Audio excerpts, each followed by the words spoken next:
नमस्कार. अंकिताज रेसिपी मराठी या चॅनलवरती आपले अगदी मनापासून स्वागत आहे. तर मंडळी, आज आपण इथे बनवणार आहोत दाल चावल रेसिपी. दाल तडका म्हणू शकता किंवा दाल चावल रेसिपी. अगदी सोप्या पद्धतीने कसा बनवायचा ते पाहणार आहोत. फक्त 15 मिनिटात तयार होणारा दाल चावल अगदी झटपट बनवून दाखवणार आहे. चला तर सुरुवात करूया. त्याआधी शेवटपर्यंत रेसिपी पहा. रेसिपी आवडल्यास लाईक, शेअर, सबस्क्राईब करायला विसरू नका. तर इथे आपण भाज्या घेतलेल्या आहेत. भोपळा, टमाटर आणि कांदा इथे घेतलेला आहे. त्यानंतर इथे कापून घ्यायचं आपल्याला कांदा, टमाटर, भोपळा हे सगळं कापून घ्यायचं आपल्याला. मिरची घालून घेणार आहोत. तर मसूरची डाळ लागणार आहे. तर फक्त एकच डाळ मी इथे यूज केलेला आहे. फक्त मसूर डाळ आपण इथे घेतलेला आहे. त्यामध्ये आपण हळद घालायचं 1 चम्मच आणि पाणी घालून आपण हे डाळ शिजवायला घालायचं आहे. तर त्यामध्ये आपण भोपळे पण कापून घेतलेले आहेत. तेही भोपळा यामध्ये घालून घ्यायचं आहे. एक भोपळा म्हणजे दुधी भोपळा जे असतो एक घेतलेला आहे मी. तुमच्या आवडीनुसार तुम्ही कमी जास्त करू शकता. तर मी ते एक भोपळा पूर्ण घेतलेला आहे. आता आपण यामध्ये हवं तेवढं पाणी घालायचं आहे. आपण कुकरची झाकण लावून घ्यायचं आणि मस्त शिट्टी होऊ द्यायचं आहे. 4 ते 5 शिट्ट्या होऊ द्यायचं आहे. मस्त डाळ शिजतील.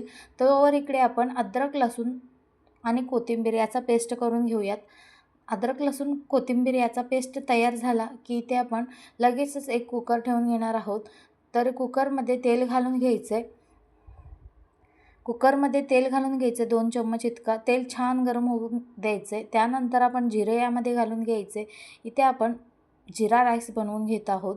जे दाल चावलसोबत लागतं ते चावल आपण इथे बनवणार आहोत. तर यामध्ये अद्रक लसूणचा पेस्ट घालून घ्यायचं आहे. 2 चम्मच जिरे घालून घ्यायचे. जिरे थोडेसे जास्त लागणार आहेत. तर इथे आपण कढीपत्ता घालून घ्यायचे. 1 ते 2 देठ कढीपत्ता घालून घ्यायचं आणि आता आपल्याला हवं तेवढं पाणी यामध्ये घालून घ्यायचं. जसं आपल्याला आता इथे आपण 1 किलोचा भात बनवणार आहोत. तर तुम्ही तुमच्या इच्छेनुसार कमी जास्त तुम्ही तांदूळ घेऊ शकता आणि कमी जास्त बनवू शकता.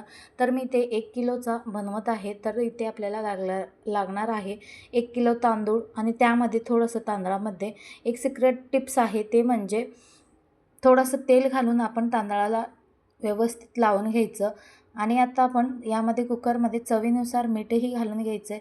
2 चम्मच मी इथं मीठ घालून घेतलेलं आहे. पाणी उकळताना आपण जे तांदळाला तेल लावून घेतलेलं आहे ते तांदूळ आपण यामध्ये घालून घ्यायचं.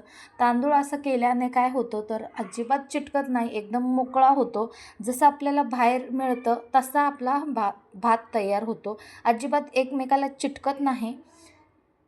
या पद्धतीने आपला भात तयार होतो. आता आपण याचं झाकण लावून घ्यायचं. तरी ते आपला जिरा राईस तयार होतो. तर इथे 2 शिट्ट्या काढून घ्यायचं आपल्याला कुकरच्या. तोवर इकडे पाहूयात डाळ शिजलेल्या आहेत. डाळीच्या 5 शिट्ट्या आपण काढून घेतलेल्या आहेत. डाळही तयार झालेली आहे. इथे तुम्ही पाहू शकता मस्त एकदम परफेक्ट असा शिजून झालेला आहे. आता आपण याला रव्याच्या साहाय्याने मिक्स करायचं किंवा तुमच्याकडे चम्मच असल्यास तुम्ही चमच्याने देखील हे मिक्स करू शकता. कारण एवढी डाळ शिजते की एकदम परफेक्ट दाल चावल बनून जाते. तर 5 शिट्ट्या काढायच्या म्हणजे व्यवस्थित डाळ शिजतील. तर आता आपण यामध्ये मीठ घालून घेऊया.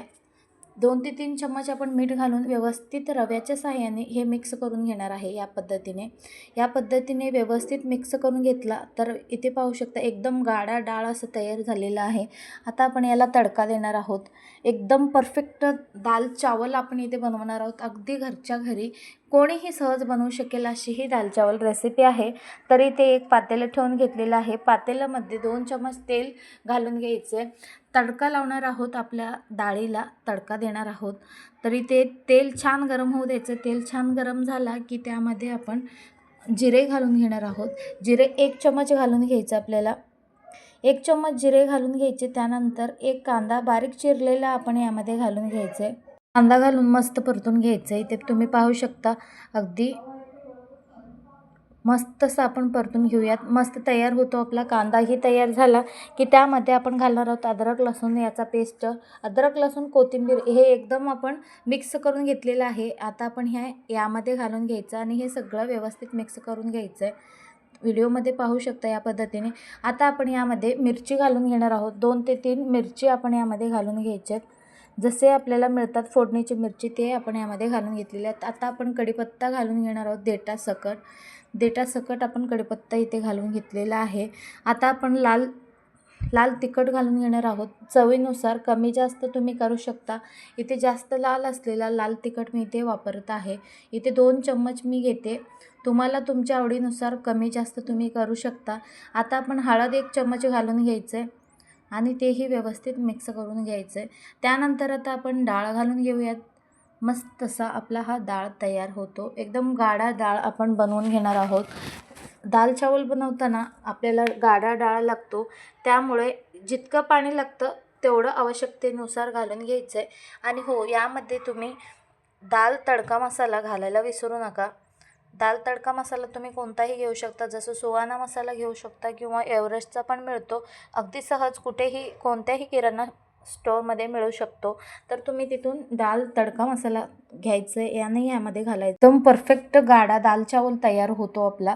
तर इथे पहा मस्त असा आपला डाळ तयार होतो. यामध्ये आपण निंबू किंवा चिंच घालायचे. तर इथे माझ्याकडे चिंच अवेलेबल नाही, तर मी ते लिंबू घालून घेते. जर तुमच्याकडे चिंच अवेलेबल असेल तर चिंचच घालून घ्या, कारण एकदम कॉम्बिनेशन परफेक्ट होतो आणि आपला डाळ एकदम परफेक्ट बनला जातो. लिंबूही घातलात तरीही चालेल, काहीही फरक पडत नाही. एकदम टेस्ट तीच येते जशी मार्केटमध्ये मिळते किंवा बाहेर मिळतो तसाच आपला दाल चावल बनतो. तर इथे आपला भातही झालेला आहे, म्हणजे चावल झालेला आहे.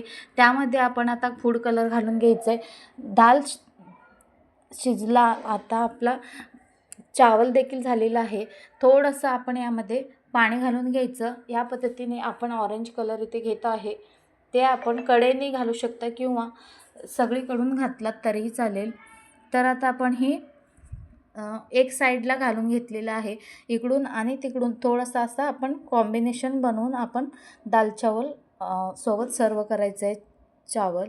तर इथे पहा मस्त असा आपला हा दाल चावल तयार झालेला आहे. दोन्हीही तयार झालेलं आहे. आता आपण सर्व करून घेऊयात. गरमागरम आपण इथे चावल सर्व करून घेतलं. एकदम दिसायलाही छान दिसतो आणि एकदम पोटभरीचा हा आपला दाल चावल आहे. तुम्हीही एकदा ना एकदा नक्की ट्राय करायला हवं. आणि ही रेसिपी तुम्हाला कशी वाटली नक्कीच कमेंट करून कळवा. अशाच नवनवीन रेसिपीसाठी लाईक, शेअर, सबस्क्राईब करायला विसरू नका. आणि हो, सोलापूरच्या रेसिपी तुम्हाला आवडत असल्यास नक्कीच मला कमेंटमध्ये लिहून पाठवा. तर मंडळी, तुम्हाला ही रेसिपी कशी वाटली नक्कीच कमेंट करून कळवा. जाता जाता व्हिडिओला लाईक, शेअर आणि सबस्क्राईब करायला विसरू नका. अशाच नवनवीन रेसिपीज पाहत राहा माझ्या चॅनलवरती. तर मंडळी, कशी वाटली फायनली आपली दाल चावल. आणि हो, ही रेसिपी तुम्ही कोणत्या राज्यातून, जिल्ह्यातून पाहताय नक्कीच कमेंट करून कळवा. व्हिडिओ शेवटपर्यंत पाहिल्याबद्दल खूप खूप धन्यवाद. तुम्हाला ही पुढची रेसिपी कोणती हवी आहे नक्कीच कमेंट करून कळवा.